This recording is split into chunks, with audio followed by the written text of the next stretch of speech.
जानकी देवी जी, स्वागत है आपका। जी नमस्कार। नमस्कार मैम। जी मैं तो आज मालिक का शुक्र है, कितने दिन हो गए आपको फोन लगाते, आज भगवान ने सुन ली मेरी, जी फोन लग गया। हकीम साहब से बात करवाइए मैम। जी बात हो रही है। आपका बहुत स्वागत जानकी देवी जी। जी मैं ये पूछ रही हूँ डॉक्टर साहब, कई महीने हो गए मुझे दवाई लिए थे, तो वो गोंद मोरिंडा मंगाया था और जी वो जैतून का सिरका, वो तो मुझे सूट नहीं हुआ, गले में खराश हो गई। फिर मैं जामुन का गोंद मंगाया और मेरे पति के लिए वो मंगाई थी काला ये चाय गोंद चाय जी। दर्द था इनों के, तो इनमें भी आराम है। अच्छा, मुझे भी आराम है, इनको भी आराम। मैं ये पूछना चाहती हूँ डॉक्टर साहब, मैं सोती हूँ, पहले नींद के कैप्सूल मंगाए थे पर मेरे को नींद नहीं आती पूरी, बेचैनी रहती मुझे शरीर के अंदर, टांगों में बेचैनी रहती, रात को बैठ जाती हूँ उठ के। डॉक्टर साहब मुझे बहुत बेचैनी रहती है, कोई ऐसा इलाज बताओ। अब मैंने वो मंगाया भी है, आपका नुस्खा बनाया था 4-6 चीजों का जी, और वो नमक जैतून वो मंगाया हुआ मैंने, तो आप वो बताए वो कैसे लूं, और मेरे को ये कोई बताए इलाज कि ये मेरे बेचैनी बंद हो। ठीक है, ठीक जी। अच्छा देखिए, टांगों की बेचैनी के लिए जो आपने अपने पति के लिए गोंद सिया मंगाया था वो खाना शुरू करें, आधा ग्राम 2 बार। समझ लिया आपने? अगर तो फिर बताता हूँ, अगर नहीं समझे तो जो आपने अपने पति के लिए, पतिदेव के लिए जो गोंद सिया मंगाया था, टांगों में अगर बेचैनी है तो गोंद सिया आधा ग्राम, वैसे ही जैसे आपके पतिदेव खाते हैं, 2 बार खाइए। आपको नींद भी खूब आएगी इससे और आपके टांगों की बेचैनी भी ठीक होना मुमकिन है जी। दिल्ली से दयावती जी, स्वागत है आपका। दयावती जी। हेलो, हाँ जी नमस्कार मैम। जी आवाज आ रही है आपको? जी जी, आवाज आ रही है। नमस्कार मैम। नमस्कार भाई साहब। जय हिंद, स्वागत दयावती जी का बहुत बहुत। जी भाई साहब, ये जिसका मतलब गोंद सिया, तो ये ऐसा है, इसने खलबली मचा रखी है पूरे को, जिनको भी मैं देखती हूँ बड़ा आराम हो रहा है। लेकिन एक है ना, लेडीज का 38 साल की है, तो ऊपर से नीचे पैरों में दर्द जाता है और गर्दन से सिर में दर्द जाता है, तो इसका क्या कारण है? वैसे गोंद सिया से उनको 2-4% आराम है 5 दिन में। वो कह रही थी जैसे नशे फूल का सांप चलता है ना, ऐसे नशे चलती है उनकी। ठीक है मैम। ऊपर से नीचे। बिल्कुल फिक्र ना करें, आप उन्हें दिलासा दें। 2-4% फायदा भी हो गया 2-4 दिन में। और गर्दन की एक्सरसाइज बताइए उन्हें कि गर्दन की एक्सरसाइज रोज़ाना करें 3-3 मिनट या उससे ज़्यादा, और ये खाती रहें। ये गोंद सिया अपने ख़त्म होने से पहले किसी भी मरीज को फ़ायदा पहुंचाने की ताकत रखता है जी। MR मित्तल जी, स्वागत है आपका। सर नमस्कार जी। मित्तल साहब, आपका बहुत बहुत स्वागत। जय हिंद। सर ऐसा है, मेरे पैरों में ना थोड़ा सुन्नापन है उंगलियों में, और मेरी उम्र है 77। ठीक है सर। कोई नुस्खा लिया आपने हमारा मित्तल साहब? वैसे तो मैंने गोंद ये आपका सिया मंगवाया था, मैंने खाया था कुछ देर, तो मुझे रिलीफ महसूस हुआ घुटनों में भी, पर दोबारा फिर ये शुरू हो गया दर्द। अब मैं सोच रहा हूँ दोबारा मंगवाऊँ, क्या करूँ इसको। और अभी मैंने मंगवाया था आपका ये जैतून नमक जी। ठीक है, तो मैंने इसको भी खाया था अभी जो हफ्ता 10 दिन, तो थोड़ा पेट पे आराम महसूस हुआ था, पर उसका बीपी मेरा थोड़ा, मतलब वैसे मुझे बीपी की शिकायत है, जब मेडिसिन लेता हूँ मैं, मुझे बीपी कुछ कम महसूस हुआ, तो मुझे लगा शायद इससे असर पड़ा होगा, तो मैंने फिर ये फिलहाल बंद कर दिया खाना ये। अब मैंने थोड़ी शुगर की शिकायत भी है मुझे, तो मैंने गोंद जामुन भी मंगवाया और 5-7-10 दिन वो भी खाया, पर उसके बाद भी मैंने स्टॉप कर दिया जी। अब मेन प्रॉब्लम मुझे जो है ये पैर में सुनपन जो है ना उंगलियों में, तो ठीक है, ज्यादा है कुछ जी। हाँ देखिए, गोंद सिया अभी और खाना होगा आपको, 1 डब्बा और ले लीजिए और उसी तरह खाइए। फिर आपको वेस्टर्न टॉयलेट का इस्तेमाल करना ज़रूरी है, और ये जो गोंद है ये भी आप इस्तेमाल कर सकते हैं। ये जो डायबिटीज़ है आपको, उसमें भी अच्छा काम करता है, घबराया ना करें। और बीपी को ये ठीक करता है। नमक ज़ैतून आपने छोड़ दिया, ये अगर ज़्यादा बीपी हो तो उसको नॉर्मल लाता है। इसके भी बड़े अच्छे रिजल्ट हैं, आप इन्हें भी इस्तेमाल कर सकते हैं। जी, लखनऊ से हमारे साथ जुड़ गई हैं, स्वागत है आपका। अस्सलाम वालेकुम मैम। वालेकुम अस्सलाम मैम, कैसी हैं आप? हम ठीक हैं, आप बताएं। आज आप बहुत प्यारी लग रही हैं। शुक्रिया मैम। आपको नवरात्रि की बहुत बहुत शुभकामनाएं। आपको भी मैम। आपको भी बहुत बहुत। अस्सलाम वालेकुम हकीम साहब। वालेकुम सलाम, जीती रहिए। आप कैसे हैं? बस सब बेहतर है माशाल्लाह, आप बताइए। आपको रमजान की बहुत बहुत मुबारक। मुबारक आपको भी बहुत बहुत, आपके घर वालों को भी। मैम मेरा सवाल लंबा है, जरा ध्यान से सुनिएगा और जो आपको लिखना वो लिख लीजिएगा। लंबा है थोड़ा सा, ठीक है? हो सकता है हम कुछ भूल जाए, फिर याद है तो हम बता देंगे, ठीक है मैम? ठीक है मैम। हमें ये कहना था कि इस पाकिस्तान में आपका नुस्खा 1 साल से ले रहे थे, ठीक है? और 10 महीने से नमक जैतून सोडा और क्या बोलते बीपी डिप्रेशन और कब्ज के लिए, और अलसी और सौंफ धनिया के साथ ले रहे हैं, ठीक है? तो 1 साल से जब नमक का नुस्खा ले रहे हैं तो उसके बीच में भी खुजली होने लगी। तो मैं हकीम साहब से बात की थी तो उन्होंने काली मिर्च बताया था साथ में लेने के लिए। 3 महीने वो भी लिया, लेकिन उसमें कुछ राहत नहीं मिली। तो हकीम साहब ने कहा था कि ये सब्सन के नुस्खे से ही मतलब ये खुजली हो जाती। अगर जहाँ भी बदन में खुजला हो, जिस लगता है नसों से जलन ऐसी होती है, मतलब वहाँ पे खुजलाने के बाद बदन में कहीं भी खुजला लो, ठीक है? और उसके लिए फिर सीजे वगैरह भी खाया है तो उससे भी कुछ आराम नहीं मिल रहा मैम। और दूसरी चीज ये नमक जैतून का छोटा एक में वही 10 महीने से खा रहे हैं, वो भी जो कब्ज वगैरह है वो अभी तक ना ठीक हुआ है। और मतलब पेट में जैसे अजीब उथल पुथल, मुझे अब वो जैसे लगता है जो गैस पे हर दिमाग पे चढ़ रही गैस। और ये जो साबिसान ना कर उसका 1 साल हो गया, जनवरी में पूरा हो गया। उसके बाद ये आंवले का मुरब्बा खाना शुरू कर दिया कि हो सकता है कि ठंडा गर्म का बैलेंस वो हो जाए। ये ठंडे गर्म का बैलेंस नहीं पड़ा, आंवले का मुरब्बा भी खाया है।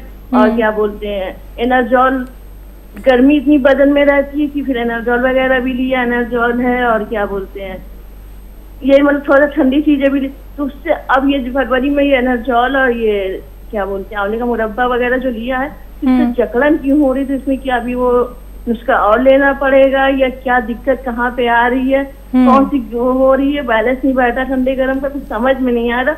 उसके वजह से पेट अजीब है और गैस जो दिमाग पे चढ़ी, तबियत अजीब रहती है मैम। चलिए, तो यानी दिक्कत कहाँ पे हो रही है? जी तहसीन जी, गैस की दिक्कत है आपको, खुजली की प्रॉब्लम हो रही है, बदन में गर्मी रहती है आपको, बदन में गर्मी भी जकड़न रहती है।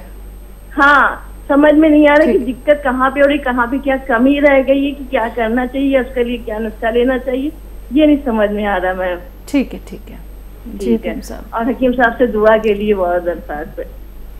जरूर इंशाल्लाह।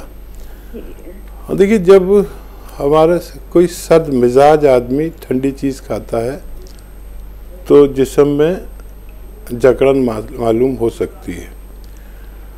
और नुस्खे तो आप बिल्कुल सही ले रहे हैं और तजर्बा भी हो गया, काफ़ी दिन तक भी ले रहे हैं, ये नहीं कि आपका नया शुरू हुआ है। ये नुस्खे तो आप लेते रहें और यूँ करें कि बेल का मुरब्बा ख़रीद लें, वो 1 कतला पूरे दिन में खा लिया। बेल का मुरब्बा, पत्थर बेल का मुरब्बा आता है, वो खा लिया। या अरंडी का तेल भी रख लें कभी, और आपने 1 चम्मच अरंडी का तेल दूध में मिला के पी लिया। आंतों में कुछ नमी आ जाए, कुछ खुश्की हो गई है, क्या वजह है कि आपको इत्मीनान नहीं आ रहा, तो कभी कभी ये आप अरंडी का तेल 1 चम्मच गर्म दूध में मिलाकर ज़रूर पी लिया करें। अनुराग हैं अगले कॉलर, स्वागत है आपका। हेलो। हाँ जी मैम नमस्ते। नमस्ते। नमस्ते। जय हिंद, स्वागत। मेरे 2 सवाल हैं। जी। पहला सवाल मेरा ये है कि मुझे ना बचपन से किडनी प्रॉब्लम है और मेरा कोलेस्ट्रॉल जो है बहुत ज़्यादा बढ़ रहा है, और ये है कि मेरा वजन भी बहुत ज़्यादा बढ़ रहा है, मतलब वजन क्या, मेरा पेट बहुत आगे आ रहा है। और दूसरा सवाल मेरा ये है कि मेरी मम्मी को ना ब्लड सर्कुलेशन की वेरिकोज वेन की दिक्कत हो गई है, और वो आपका टी केयर खा रही है 3-4 महीनों से, तो उनको इतना फर्क नहीं पड़ रहा है उस टी केयर से, तो उनको क्या करना पड़ेगा? और ब्लड सर्कुलेशन की बहुत दिक्कत है उनको, डॉक्टर्स ने बोला है। टांगों में ब्लड सर्कुलेशन की प्रॉब्लम है? जी सर, जी सर। ठीक है। अच्छा देखिए, टांगों में ब्लड सर्कुलेशन ना हो तो खिंचाव आता है, सुन्न होती है या जलन होती है या दर्द होता है, ये 4 कैफियत होती है। तो इसके लिए ये टी केयर खा रहे हैं और बहुत ज़्यादा फ़ायदा नहीं है। और कुछ लोगों को इसलिए भी फ़ायदा नहीं होता कि उनमें वज़न ज़्यादा होता है, तो अगर वज़न ज़्यादा है तो वज़न कम कर लें। ये टी केयर बहुत अच्छी दवा है, इससे फ़ायदा मुमकिन होता है। तो वज़न ज़्यादा है तो वज़न अगर कम होगा तो और ज़्यादा तेज़ी से फ़ायदा करती है। और पंजों के बल ना बैठे, झाड़ू पोछा ना करने दें मम्मी को, और वेस्टर्न टॉयलेट का इस्तेमाल ज़रूरी है। ये महिलाएं काफ़ी काम होता है, कोई भी मेहनत का काम हो तो कुछ दिन ना करने दें, तब ज़्यादा फ़ायदा मुमकिन है। और आपका देखिए क्रेटिनाइन का मसला है और वज़न बल्कि वेट और बल्कि पेट का मामला है, तो नमक जैतून और खाने का सोडा 2-2 चुटकी और 2-3 चुटकी जीरे का पाउडर आप एक वक्त में खाएं। नमक जैतून और खाने का सोडा पानी में मिला लें और 2-3 चुटकी 2-2 चुटकी मिला लें। नमक जैतून और खाने का सोडा 2-2 चुटकी पानी में मिला लें और जीरे का पाउडर 2-3 चुटकी खाकर पानी पी लिया करें 2 बार। 3 बार भी ये नुस्खा आप ले सकते हैं। इससे आपका क्रिएटिनाइन और वज़न, वेट और फैट कम होना मुमकिन है। कोलेस्ट्रॉल भी इससे बहुत तेज़ी से कम होना मुमकिन है। जी, हिमाचल से हैं रमेश रानी जी, स्वागत है आपका। नमस्ते मैडम। जी नमस्कार मैम। नमस्ते हकीम साहब। जय हिंद रमेश जी। कैसे हो आप? सब बढ़िया है, आप बताइए कैसी तबीयत है आपकी? ईद मुबारक हो सर आपको। मुबारक मुबारक, आपको भी। सलामत रहें आप, आपके घर वाले सब खुश रहें, आबाद रहें। बहुत अच्छा लगता है सर आपसे बात करते हैं ना, ऐसे लगता है कि भगवान मिल गए हमें। तो जह नसीब, आप इतनी इज्जत करते हैं, आप खूब सलामत रहें, भगवान आपके सारे अच्छे काम पूरे करा दे। Thank you sir. मेरे 2 सवाल हैं जी। मेरी 2 महीने पहले आपसे बात हुई थी पहले। तो सर मेरे को मैंने अपने हस्बैंड के बारे में पूछना है। सर आपने गोंद जामुन बताया था, उनको डायबिटीज है। तो गोंद जामुन बताया था डायबिटीज है उनको, और सर उनको नजला भी है। तो मैंने उनके लिए ना वो सिरका मंगवाया था, जैसे कि नजला मुझे नहीं पता था कि खट्टा होता है उसका, कलौंजी का सिरका।